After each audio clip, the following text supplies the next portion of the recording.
Perlu saya ingatkan bahwa seperti yang dikatakan oleh Syekh bin Baz rahimahullah, masa ini adalah masa yang seorang butuh berdakwah dengan kelembutan, tidak butuh dengan kekerasan. Ini beliau ucapkan di beberapa muhadarah beliau. Dan ini pula yang diceritakan oleh Syekh Rabi hafizahullah taala dalam sebuah muhadarah beliau yang kemudian dicetak dalam satu buku.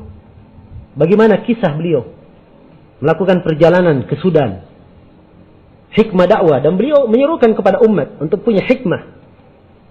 Dan hari-hari ini para ulama ahli sunnah sedang menghadapi pahitnya perbuatan sebagian orang yang terlalu gampang menghukumi ini ahlul bid'ah, kemudian menulis tulisan menjelekkan yang lainnya karena hal-hal yang tidak pantas dia melakukannya. Maka setiap muslim hendaknya bertindak di atas dasar ilmu. Dan Syekh Rabi Masya Allah menceritakan pengalaman di Sudan, pengalaman yang luar biasa, menunjukkan hikmah beliau yang sangat besar. Dan beliau termasuk tokoh di masa ini yang orang-orang menyangka bahwa tidak ada urusan beliau kecuali mentahdir saja. Padahal kalau duduk dengan beliau, beliau adalah orang yang penuh dengan hikmah. Nah, penuh dengan hikmah. Pengalaman beliau ke Sudan, beliau ceritakan. Ya, Sudan penuh dengan orang-orang sufi. Maka begitu Syekh turun, ada yang berkata kepada Syekh, ya Syekh, kalau ingin dakwah kamu ingin diterima, bicara saja, hantam bidah, hantam kesyirikan, silahkan. Tapi jangan sebut orang, jangan sebut kelompok. Kata Syekh Rabi, saya terapkan ini, dan subhanallah, luar biasa hasilnya. Kemudian kata Syekh, kami melalui sebuah masjid. Masjid ini dikenal dengan sufinya yang ekstrim. Ikhwan yang menemani saya tidak ada yang berani untuk mengusulkan kasih muhadarah di situ. Kata Syekh, ayo kita coba. Ya, kita jalan. Jalan sampai ke masjid tersebut. Maka setelah selesai salam, Syekh berdiri kemudian menyalami imamnya, kemudian beliau minta izin. Saya ingin menyampaikan beberapa hal. Maka mulai beliau menyampaikan masalah tauhid, menjelaskan kesyirikan, menghantam masalah tawassul, masalah syafaat. Ya, boleh terangkan ini di kalangan kuburiyun sufi. Maka imam masjidnya mulai panas betul.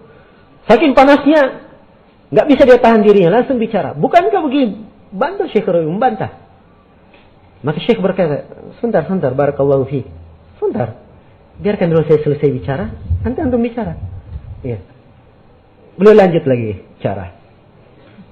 Selesai bicara, maka tiba-tiba waktu salat, berdiri waktu salat, kata Syekh, mana imamnya tadi? Suruh dia mengimami.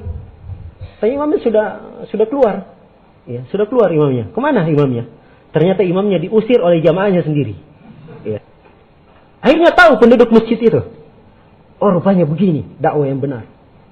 Dan kata beliau, pernah beliau didebat di depan umum di Sudan ini oleh orang-orang sufi, melihat pengaruh dakwah beliau yang bagus, dipanggil depan umum berdebat. Maka Syekh mulai berbicara. Kemudian orang-orang sufi mulai berbicara juga, menyampaikan dalil-dalilnya tentang bolehnya tawassul, bolehnya ini, bolehnya itu. Maka Syekh Rabi berdiri kemudian membantahnya. Kata Syekh, syuf barakallahu fiik, perhatikan. Saya tadi berucap qala Allah, qala Rasuluhu, dan berkata para a'immah.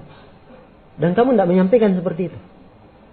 Kita pengennya ucapkan, berkata Rasulullah, berkata Allah Allah berfirman, imam ini berkata begini, imam ini berkata begini. Dan kamu tidak menyampaikan hal yang seperti itu. Akhirnya mereka, kerjaan orang-orang sufi hanya marah saja. Dan Syekh dengan lemah lembut, ya, barakallahu fiik, ya, mendoakan mereka. Apa yang tersebar besoknya? Ya, orang-orang sufi KO. Itu yang tersebar. Maka dakwah ahli sunnah itu asalnya adalah dakwah yang diterima oleh fitrah. Kemudian juga harus diketahui bahwa orang yang terbiasa di dalam suatu kesalahan sampai kepadanya kebenaran, berat kebenaran ini masuk, ya kan? Namanya kebiasaan, ingin dirubah, masuk kebenaran, berat. Kalau ditambah lagi gaya penyampaian yang berat, akhirnya beratnya kebenaran yang diterima kuadrat pangkat 2. Ada sebagian dengan uslubnya menjadi kuadrat pangkat 3. Ini yang sering diucapkan oleh Syekh Al-Albani.